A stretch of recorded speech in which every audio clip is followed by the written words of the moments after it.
بسم اللہ الرحمن الرحیم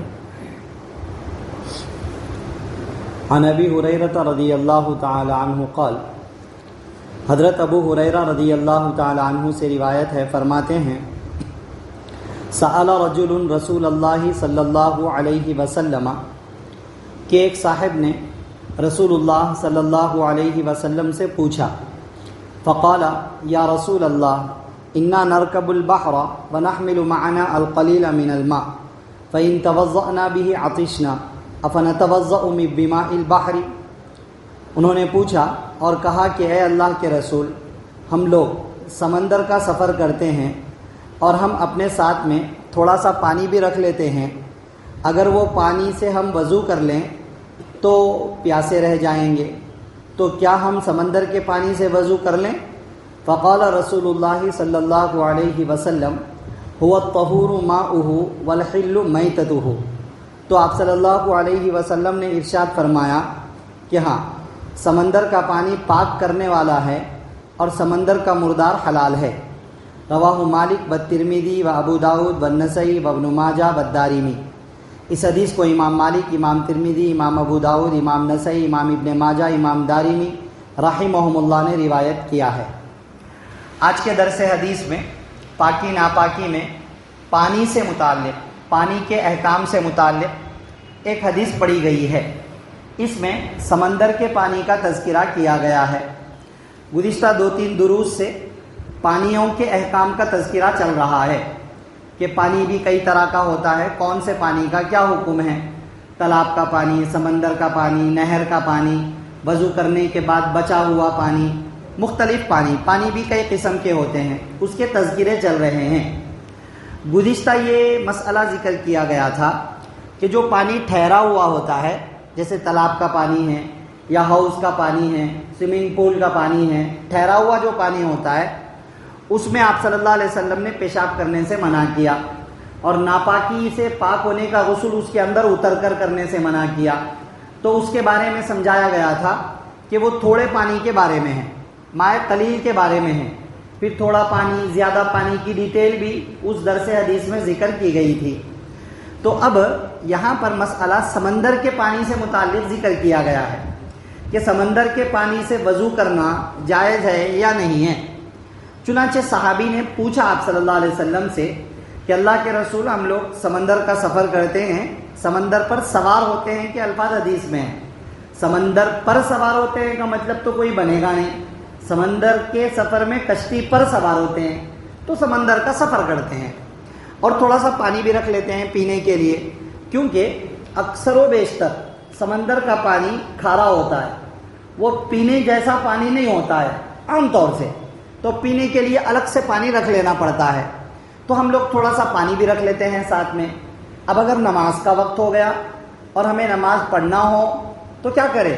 جو ساتھ میں پانی ہے، جو پانی پاک ہے، ہمیں یقین ہے ساتھ میں رکھا ہوا، وہ پینے کے لیے ہم نے رکھا ہے، اگر ہم اس سے وضو کرتے ہیں تو پھر پورا سمندر کا سفر پیاسا رہنا پڑے گا، اور پتہ نہیں کتنا وقت لگ جائے سمندر کا سفر پورا ہونے میں۔ اب آج کل تو خیر مشنریز کے ذریعے سفر ہو رہے ہیں، مشینی سسٹم آ گیا، پانی کے جہاز، فلاں جہاز کے نام سے مشینی جہاز۔ پہلے مشینی جہاز نہیں، بادبانی کشتیاں، ہواؤں کے بل پر چلنے والی کشتیاں، اور مختلف کھینچنے والی کشتیاں، جو وہ ہوتا ہے کشتی چلانے والا، جو لکڑی ہوتی ہے اس کے ذریعے سے ایسے سفر ہوتے تھے۔ اب سمندر ہے، سمندر کا مطلب سمندر ایسے ٹھہرے ہوئے پانی کو کہتے ہیں جس کا کوئی کنارہ نظر نہیں آتا ہے۔ اب اتنا لمبا سفر کتنا وقت لگ جائے کیا پتا، تو کیا ہمیں اجازت ہے کہ ہم سمندر کے پانی سے وضو کر لیں، اس پانی سے وضو کر کے نماز وغیرہ پڑھ لیں؟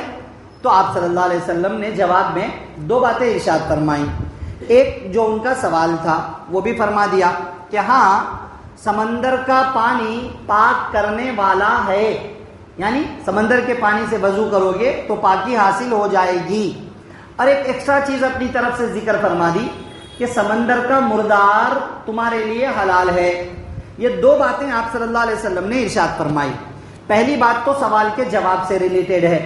کیا ہے سوال کے جواب سے ریلیٹڈ؟ کہ ہاں، تم سمندر کے پانی سے وضو کر سکتے ہو کیونکہ سمندر کا پانی پاک کرنے والا ہے۔ ایک ہوتا ہے پاک ہونا اور ایک ہوتا ہے پاک کرنا. پاک کرنے والی ہر چیز پاک ہونا ضروری ہے.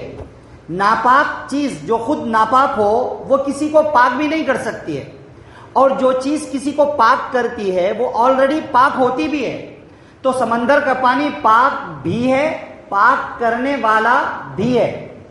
اب اس میں تھوڑا سا یہ سمجھیے پاک ہونے اور پاک کرنے میں کیا فرق ہے. پاک ہونے کا مطلب یہ ہے کہ جو چیز پاک ہوتی ہے اگر وہ کسی کے کپڑوں کو لگ جائے تو اس کے کپڑے ناپاک نہیں ہوں گے.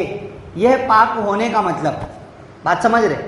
جو چیز ناپاک ہوتی ہے اگر وہ کپڑوں کو لگ جائے تو کپڑے بھی ناپاک ہو جائیں گے. تو سمندر کا پانی پاک ہے, کپڑوں کو لگ جائے تو کپڑے ناپاک نہیں ہوں گے. پاک کرنے والا بھی ہے. اب پاک کرنے والا ہے کا مطلب یہ ہے کہ جو کپڑے آلریڈی ناپاک ہیں, ناپاک کپڑوں کو اس پانی سے پاک کر سکتے ہیں. جو شخص ناپاک ہے یعنی جس کو وضو نہیں ہے, غسل نہیں ہے, وہ وضو یا غسل کر لے تو اس سے پاکی حاصل ہو جائے گی کیونکہ وہ پانی پاک کرنے والا ہے. یہ ہے سمندر کے پانی کی خصوصیت شریعت کے اعتبار سے. یہ ہو گیا جواب سوال کا. آپ صلی اللہ علیہ وسلم نے ایک ٹکڑا مزید ارشاد فرمایا کہ اس کا مردار بھی تمہارے لیے حلال ہے. یہ آپ صلی اللہ علیہ وسلم کی بعض تعلیمات کیسی ہوتی ہیں نا, امت کے لیے احکام بتانے کی غرض سے تعلیماً بھی ہوتی ہے. بعض چیزیں آپ صلی اللہ علیہ وسلم اپنی طرف سے ذکر کرتے ہیں, جیسے کہ اب سفر کا مسئلہ تھا, پیاس کا مسئلہ تو انہوں نے پوچھ لیا, بھوک لگی تو بھوک کا مسئلہ کیسا, توشہ ختم ہو گیا تو اس کا کیا کرے, تو کہا اس کا مردار بھی حلال ہے, پکڑ لو کھا لو. اب مردار سے کیا مراد ہے, اس کے بارے میں بہت لمبی چوڑی بحث بھی ہے. نارملی مردار کا مطلب یہ ہے سمندر کی مچھلیاں. سمندر کی جو مچھلیاں ہوتی ہیں وہ مری ہوئی پکڑی گئی تب بھی حلال ہے. ہم نے پکڑا, جال ڈالا پکڑنے کے لیے, وہ ہمارے ہاتھ میں آنے سے پہلے ہی مر گئی تو وہ حلال ہے کیونکہ سمندر کا مردار حلال ہے. مردار سے مراد مچھلیاں, کیونکہ مچھلیوں کو ذبح کرنے کا حکم نہیں ہے. ذبح کرنے کا حکم نہیں ہے تو مری ہوئی مچھلیاں بھی ہمارے لیے حلال ہو جائیں گی. پھر اب مچھلیاں جو مرتی ہیں وہ بھی دو ٹائپ کی ہوتی ہیں. ایک یہ کہ بیماری کی وجہ سے مر گئیں, گل گئیں, سڑ گئیں مر کے پانی کے اندر, تو ویسی چیز کو نہیں کھانا ہے. اکثر ویسی مچھلیاں الٹی ہو کے تیرتی ہیں پانی کے اوپر. ایک ہے کہ ہم مچھلی کو پکڑ رہے ہیں, پکڑنے کے دوران مچھلی پانی ہی میں مر گئی, اور یا ہم نے جال ڈالا اور اس میں زندہ مری ہوئی سب مچھلیاں آ گئیں تو وہ سب حلال ہے, کوئی مسئلہ نہیں ہے, اس کے اندر کوئی حرج کی بات نہیں ہے. کھا لو, پیٹ بھر لو, تمہارا مسئلہ اس سے بھی حل ہو جائے گا. تو بہرحال دو باتیں آپ صلی اللہ علیہ وسلم نے بیان فرما دی. باقی اب سمندر کی چیزوں کے بارے میں اور بحث ہے, وہ جہاں حلال حرام کے احکام بعد میں آئیں گے تو اس ٹائم پر ذکر کریں گے. ٹھیک ہے نا بھائی. تو آج کے درس حدیث میں جو بنیادی بات, اہم مسئلہ جو روزانہ کے حساب سے چیپٹر وائز مسئلہ ذکر کیا گیا وہ یہ ہے کہ سمندر کا پانی پاک ہوتا ہے, پاک کرنے والا ہوتا ہے, اس پانی سے وضو کرنا جائز ہے. اب اس میں تھوڑا سا یہ خیال رکھنا ہے, اب ہم لوگوں کو زیادہ تو یہ مسئلہ پیش نہیں آتا سمندر کا, لیکن جو علاقے سمندروں کے کناروں پر آباد ہیں وہاں کے رہنے والوں کو یہ مسئلہ درپیش ہو سکتا ہے. سمندر کا جو کنارہ ہوتا ہے, ساحل سمندر, پانی وہاں تک آ کر کے پانی جاتا بھی ہے. اب جو کنارے والوں کا مسئلہ ہے, اگر سمندر میں اس وقت موجیں نہیں ہیں اور پانی ٹھہرا ہوا ہے سمندر کا, اور کنارے پر, بالکل کنارے پر مان لو کوئی لاش پڑی ہوئی ہے کنارے پر, تو جس جگہ پر لاش پڑی ہوئی ہے, جس جگہ پر لاش پڑی ہوئی ہے اس جگہ کا سمندر کا پانی یوز نہیں کر سکتے ہیں, کیونکہ ہمیں دکھ رہا ہے آنکھوں سے کہ وہاں غلاظت ہے, وہاں گندگی ہے, وہ پانی نہیں یوز کر سکتے ہیں.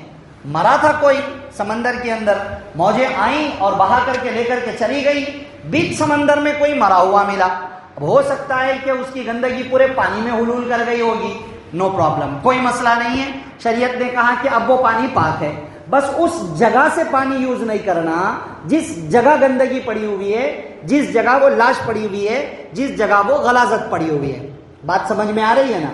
اسی طرح سمندر میں تیرنے کے لیے بعض لوگ جاتے ہیں, تو جو ساحل سمندر پر تیرتے ہیں کناروں پر, اگر انہوں نے وہاں پیشاب کر دیا اور پانی کی موجیں وہاں تک ابھی نہیں آئی ہیں, ٹھہرا ہوا پانی ہے, وہاں انہوں نے پیشاب کر دیا, تو اب اس پلیس پر, اس جگہ سے وہ غسل یا وضو وغیرہ نہیں کریں گے کیونکہ وہ ٹھہرا ہوا پانی ہے. ہاں احتیاطاً وہ تھوڑی سی موجیں آئیں، پورا بہہ گیا ادھر سے ادھر، تو پھر سب رلمل گیا، تو سمندر کے پانی کا حکم، اب اس سے کوئی وضو کر لے، کوئی حرج کی بات نہیں ہے۔ یہ تھوڑی سی اہم باتیں آج کے درس حدیث میں ذکر کی گئی ہیں، بڑی بہترین چیزیں ہیں۔ پھر مچھلی وغیرہ کے جو احکام ہوں گے پانی کی چیزوں میں اور بہت آئیں گے، مگرمچھ اور مچھلی اور پھر مینڈوک، ایسی بہت ساری چیزیں ہیں۔ سمندر کا ہر مردار حلال ہے کیا؟ پورے مردار، اس کے بارے میں بحث ہے، بعد میں جب اس کی ٹاپک آئے گی وہاں اس کو ذکر کریں گے انشاءاللہ تعالی۔ دعا فرمائیے کہ اللہ تعالیٰ مجھے، آپ کو، ہم سب کو ہمیشہ پاک صاف ستھرا رہنے کا اہتمام کرنے کی، عمل کی باتوں پر عمل کرنے، بچنے کی باتوں سے بچنے، عقیدے کی باتوں پر عقیدہ رکھنے کی توفیق نصیب فرمائے، آمین۔ سبحان اللہ و بحمدہ، سبحانک اللہم و بحمدک، ونشہد ان لا الہ الا انت، نستغفرک و نتوب الیک۔